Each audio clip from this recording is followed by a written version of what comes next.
For the past 20 minutes, I've been trying to see which chapter I was on, and I finally found it. Fool. Let me stop calling myself that. I'm not no fool. Okay.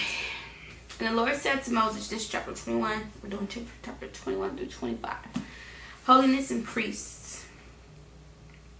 And the Lord said to Moses, speak to the priests, the sons of Aaron, and say to them, no one shall make himself unclean for the dead amongst his people, except for his closest relatives, his mother, his father, his son, his daughter, his brother, or his virgin sister, who is near to him, because she has no husband. For her he may make himself unclean. No one shall make himself unclean among his people. Okay. For the dead. Okay. He shall not make himself unclean as a husband among his people, and so profane himself. They shall not make bald patches on their heads, nor shave off the edges of their beards, nor make any cuts on their body. They shall be holy to their God, and not profane the name of their Lord. For they offer the Lord's food offerings, the bread of their God. Therefore they shall be holy. They shall not marry a prostitute or a woman who has defiled, neither shall they marry a woman divorced from her husband. For the priest is holy to his God. You shall sanctify him, for he suffers the bread of your God. He shall be holy to you, for I, the Lord, who sanctify you, am holy. And for the daughter of any priest, if she profanes herself by whoring, profanes her father, she shall be burned with fire. The priest who is chief among his brothers, or those on whose head the anointing oil is poured, and who has been consecrated to wear the garments, shall not let the hair of their head hang loose, nor tear their clothes. He shall not go into any dead bodies, nor make himself unclean, even for his father or for his mother. He shall not go out of the sanctuary, lest he profane the sanctuary of his God. For the consecration of the anointing oil of his God is on him. I am the Lord. And he shall take a wife in her virginity, a widow, a divorced woman, or a woman who has been defiled, or a prostitute. These he shall not marry. But he shall take as his wife a virgin of his own people. In this they mean a Hebrew young woman as virgin of his own people, which I'm pretty sure, she has to be undefiled, like it says in 14. Okay. That he may not profane his offspring among his people, for I am the Lord who sanctifies him. And the Lord spoke to Moses, saying, speak to Aaron, saying, none of your offspring throughout their generations who has a blemish may approach to offer the bread of his God. For no one who has a blemish shall draw near, a man blind or lame, or one who has a mutilated face, or a limb too long, or a man who has an injured foot or an injured hand, or a hunchback, or a dwarf, or a man with a or a man with a defect in his sight, or an itching disease, or scabs, or crushed testicles. No man, I feel like something is, okay, got it. No man of the offspring of Aaron, the priest who has a blemish, shall come near to offer the Lord's food offering. Since he has a blemish, he shall not come near to offer the bread of his God.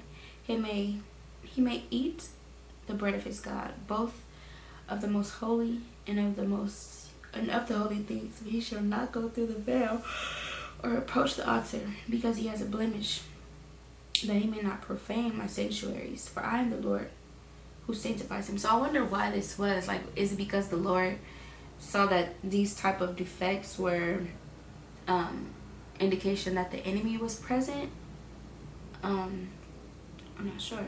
For I am the Lord who sanctifies them. So Moses spoke to Aaron and to his sons and to all the people of Israel. Chapter 22. And the Lord spoke to Moses, saying, speak to Aaron and his sons, so that they abstain from the holy things of the people of Israel, which they dedicate to me, so that they do not profane my holy name. I am the Lord. Say to them, if any one of all the offspring throughout your generation approaches the holy things that the people of Israel dedicate to the Lord, while he is unclean, that person shall be cut off from my presence. I am the Lord. Ooh, imagine being cut off from the presence of the Lord. None of the offspring of Aaron who has a leprous disease or a discharge may eat of any holy things until he is clean. Whoever touches anything that is unclean through contact with the dead, or a man who has an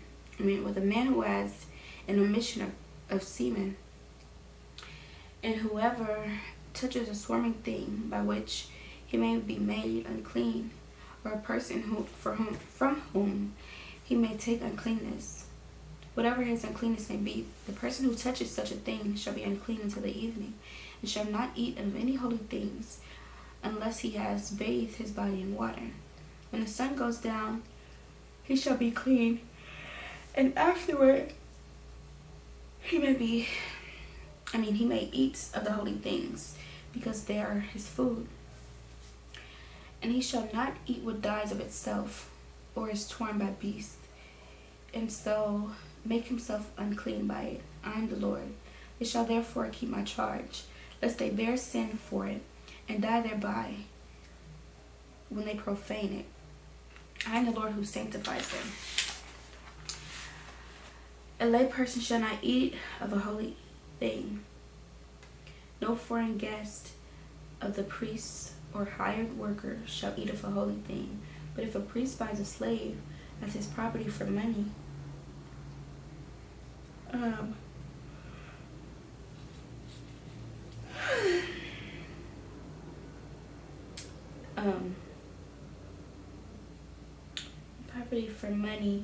the slave may eat of it, and anyone born in the house may eat of his food. If a priest's daughter marries a layman, she shall not eat of the contribution of the holy things. But if a priest's daughter is widowed or divorced and has no child and returns to her father's house, as in her youth, she may eat of her father's food, yet no lay person shall eat of it.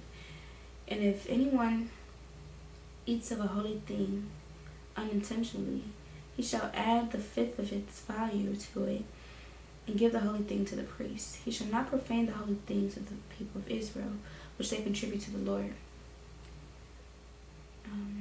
and so cause them to bear iniquity and guilt by eating their holy things. For I am the Lord who sanctifies them. Acceptable offerings.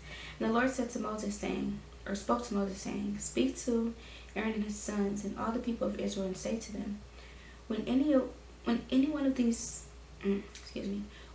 one of the house of Israel or of the sojourners in Israel presents a burnt offering as his offering, for any of their vows of free will offerings that they offer to the Lord, if it is to be accepted for you, it shall be a male without blemish, of the bulls or the sheep or goats. You shall not offer anything that has blemish, for it will not be acceptable for you.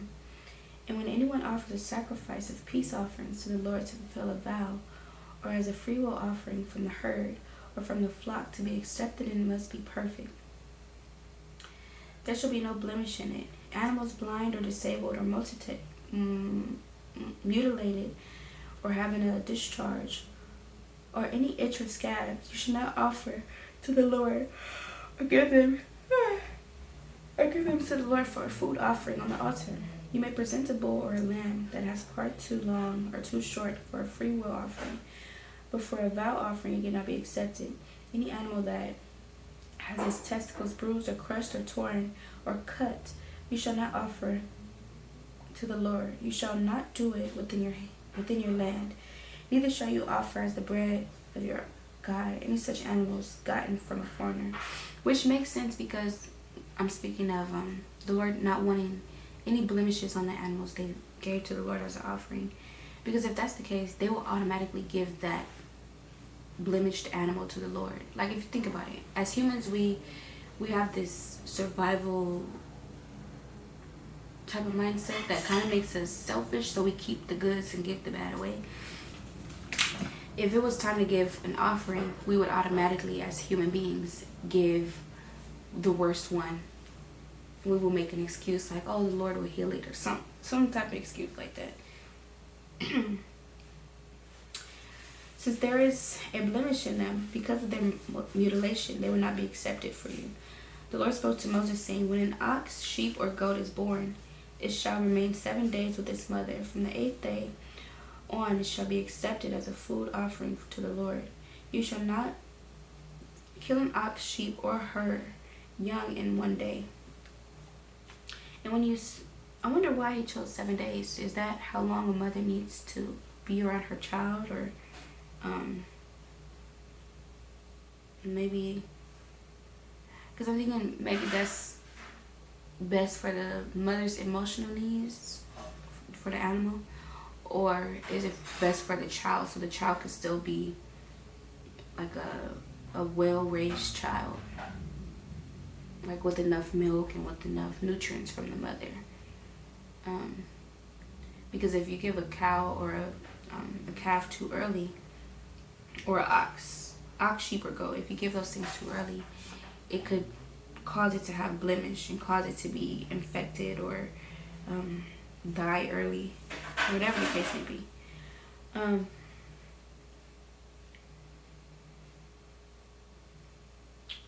Where am I? I'm sorry. It should be eaten on the same day. You should not leave it until morning. I am the Lord. So you shall keep my commandments and do to them. You should keep my commandments and do them. I am the Lord. You should not profane my holy name, that I may be sanctified among the people of Israel. I am the Lord who sanctifies you, who brought you out of the land of Egypt to be your God. I am the Lord. Chapter 23, Feast of the Lord.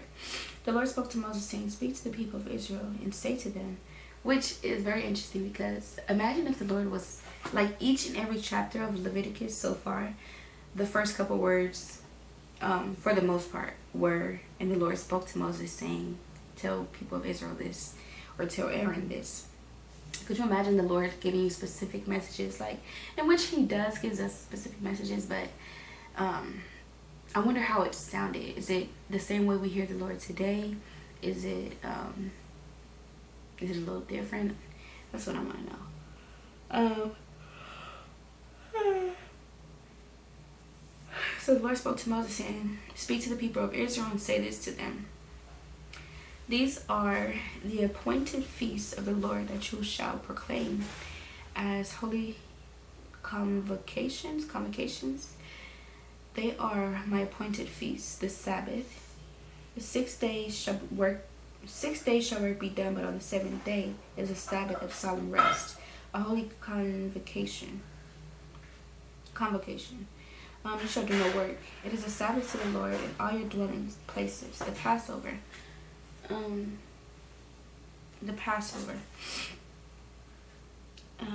These are the appointed feasts of the Lord, the holy convocation, which you shall proclaim at the time appointed to you. In the first month of the 14th day of the month, at twilight, is the Lord's Passover.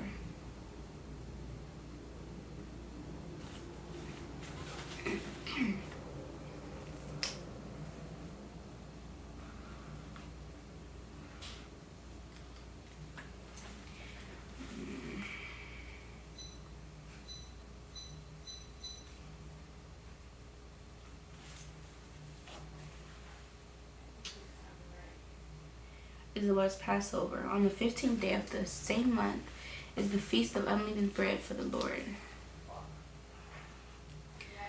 For 7 days you shall eat unleavened bread.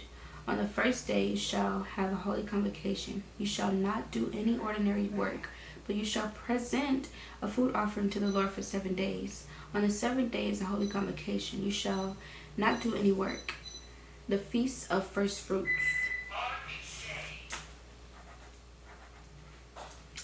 The feast of first fruits. And the Lord spoke to Moses, saying, speak to the people of Israel and say to them, when you come into the land that I give you and reap its harvest, you shall bring the sheaf of the first fruits of your harvest to the Lord, and he shall wave the sheaf before the Lord, so that you may be accepted.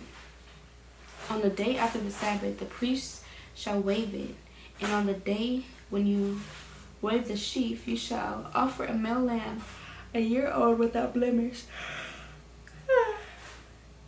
as a burnt offering to the Lord. And a grain offering with it shall be 2/10 of an ephah of fine flour mixed with oil, a food offering to the Lord with a pleasing aroma, and the drink offering, for it shall be of wine, 1/4 of hin.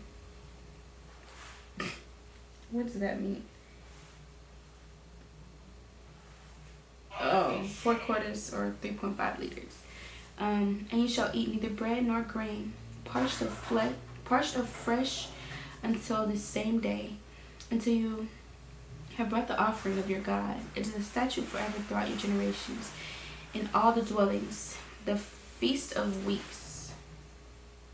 You shall count 7 full weeks from the day after the Sabbath, from the day that you brought the sheaf of the wave offering. You shall count 50 days to the day